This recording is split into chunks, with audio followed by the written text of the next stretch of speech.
समाजपुर की जनता को प्यार भरा नमस्कार। आप देख रहे हैं सदन तक।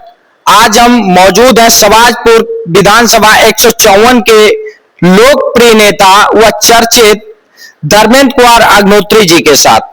धर्मेंद्र जी, आपका हमारे चैनल पर बहुत बहुत स्वागत है। नमस्कार भैया, नमस्कार। हमारा पहला प्रश्न आपसे यह है कि आप राजनीति में समाजपुर की राजनीति में क्यों आप आना चाहते हैं, या समाजपुर की राजनीति आपको आकर्षित कर रही है?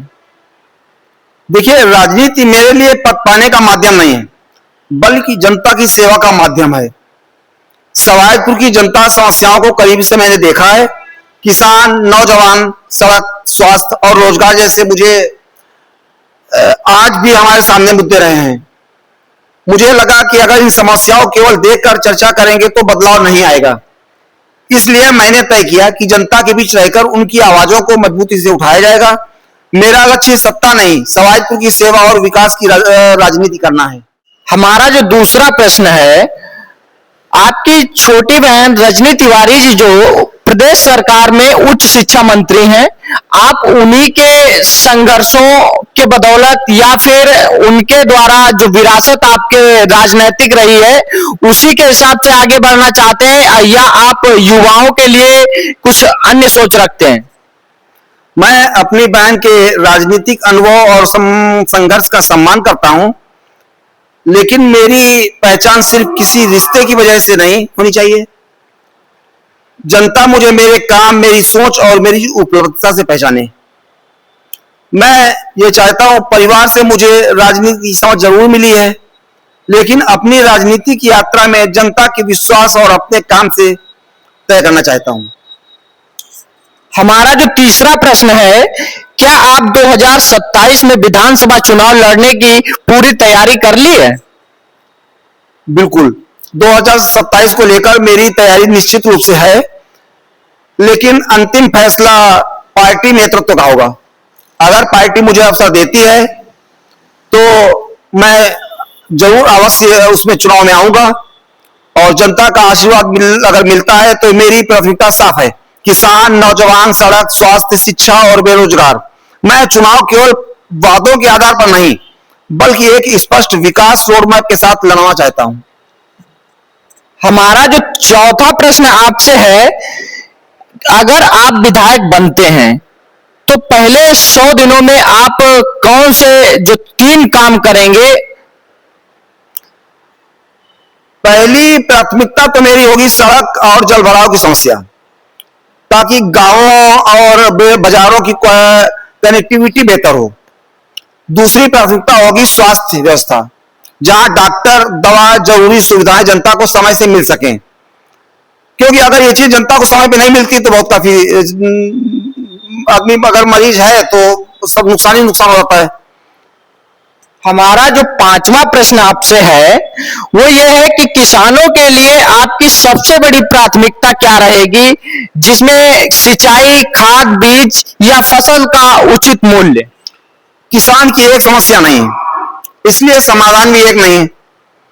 सिंचाई, खाद, बीज, उचित मूल्य और आवारा पशु चारों महत्वपूर्ण हैं।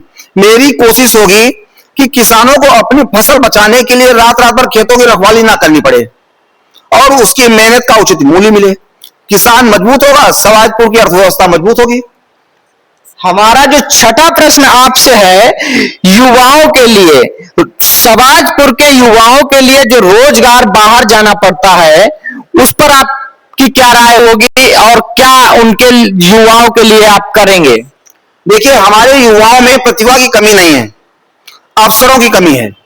मेरी कोशिश होगी कि क्षेत्र में छोटे उद्योग, स्वरोजगार, कौशल प्रशिक्षण और स्थानीय स्तर पर रोजगार के अवसर बढ़ें। युवाओं को सिर्फ सरकारी नौकरी के इंतजार में नहीं रहना पड़े, बल्कि उन्हें रोजगार देने वाला और रोजगार पैदा करने वाला बनाना है।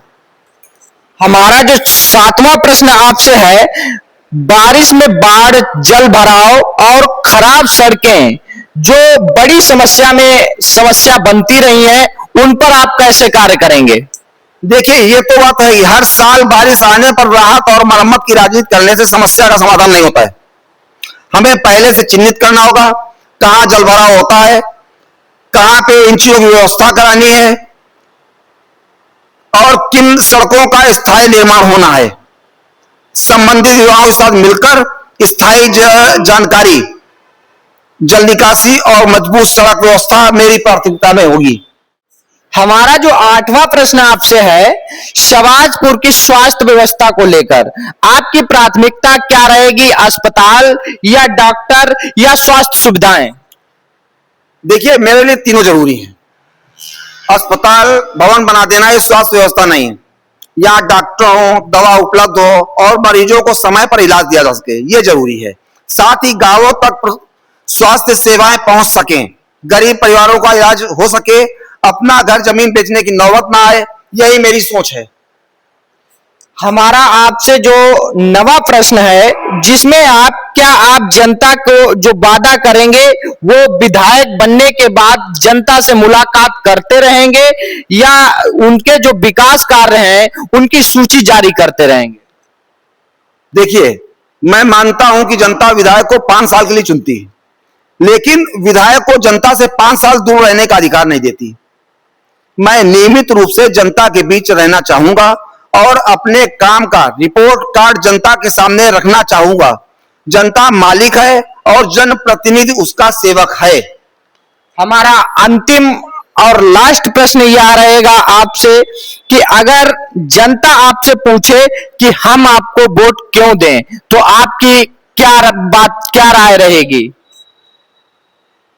देखिए, मैं जनता से ये नहीं कहूंगा कि सिर्फ मुझे वोट दीजिए, मैं कहूंगा कि वो वोट दे, उससे हिसाब जरूर मांगे। अगर जनता मुझे मौका देती है तो मेरा वादा है कि मैं उसके बीच रहूंगा, उसकी समस्याओं को विधानसभा तक पहुंचाने का और विकास के कार्यों का हिसाब दूंगा। मेरी सबसे बड़ी ताकत कोई पद या राजनीतिक परिवार नहीं, बल्कि जनता का विश्वास होना चाहिए। मैं चाहता हूं कि 5 साल बाद सवाईपुर की जनता खुद कहे हमने सही व्यक्ति को चुना है। आज आपने जो देखा है, हमारे हरदोई के सवाजपुर विधानसभा क्षेत्र के चर्चित नेता रजनी तिवारी जी के बड़े भाई धर्मेंद्र कुमार अग्निहोत्री जी थे, जिन्होंने हमारे द्वारा किए गए प्रश्नों का जवाब भी दिया है और जनता के लिए जो शब्द कहे हैं उसमें क्षेत्र की जनता की क्या राय होगी और कितना इंप्रेशनफुल है और आपका लगाव कितना है। आप नए पॉडकास्ट के लिए बने रहिए सदन तक के साथ।